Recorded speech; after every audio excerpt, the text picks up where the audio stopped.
Vectors are an important mathematical concept, and they help us explore mathematics and the real world. In your math classes, you'll start to take a deeper look into vectors in your multivariable calculus course and your linear algebra course. But you might encounter them in other classes before you take Calc 3. Dr. Shreya Kumar of the Computer Science and Engineering Department is here with us today to discuss how vectors are used in her field. Welcome, Professor Kumar, and thank you for being here. It's my pleasure. So when I think about computer science, I think that it's going to need a lot of mathematics. And we've been talking about vectors lately. So I just wanted to ask you, as a computer scientist, how do you think about vectors? We use vectors all the time. A lot of what we do in computing is simulate real-world entities. So if we don't understand the physics of things, or at least if we don't know how to interpret equations that represent physical quantities, then we can't really model and simulate it. And we don't just model and simulate it.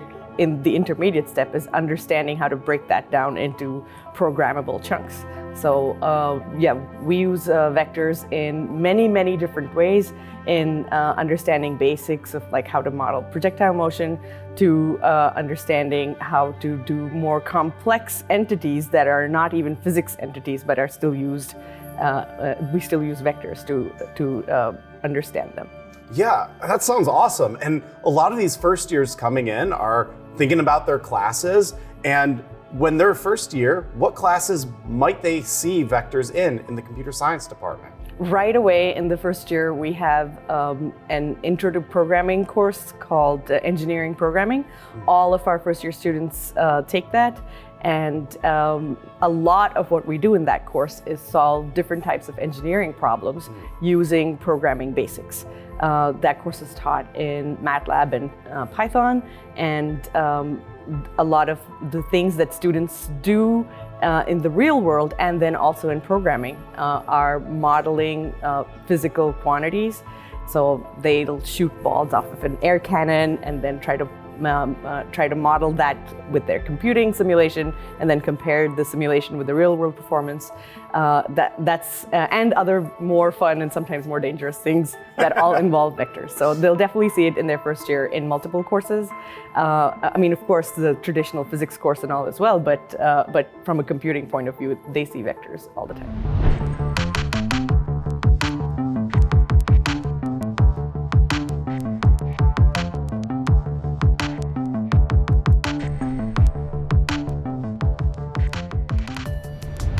It sounds like, I'm helping build a mathematical foundation. They learn kind of what life is like through physics and then simulate a lot of these things through computer science. And so they start with this foundation in these beginning classes. But looking to the future, when they're juniors, seniors, or maybe they go to grad school or they become a professor themselves, where will they use vectors later in their life? In lots of different ways. So in some very fun ways, like we have some amazing 3D animation courses, and for those you have to understand again the physics of the world that you're creating, and then you implement that through your interpretation of the vectors. So sometimes you'll see in animation movies their physics is a little different. They're a little more bouncy sometimes, or they don't quite they squish a little more. So a lot of that is manipulation of vectors and using that then to visualize things. That's one aspect of it. We also do a lot of visualizing data, and so something like the airflow over a plane wing, or the flow of a stream, trying to predict whether it's going to overflow its banks or not. A lot of that requires very deep understanding of vectors, right down to like how many data points you can take out of it, and then how many of those can you visualize and include in your calculations.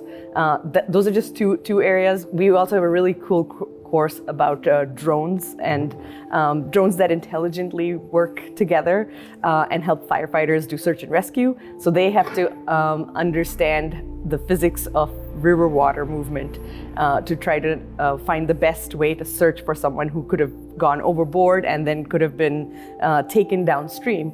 And then they also have to understand air physics so that they can divide up the work and not just all be kind of bumping into each other and becoming things that need rescue themselves. So as a professor, can I take one of these classes? Oh, absolutely. Because that sounds awesome.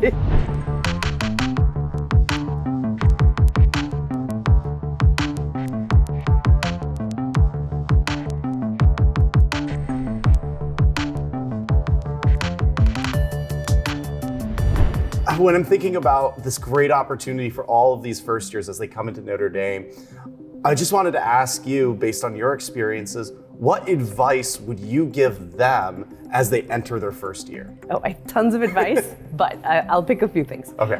One is you're only here because you're intelligent enough to be here, and there's nothing that we teach in any of the courses here that you're not capable of absorbing given enough time and given the right context.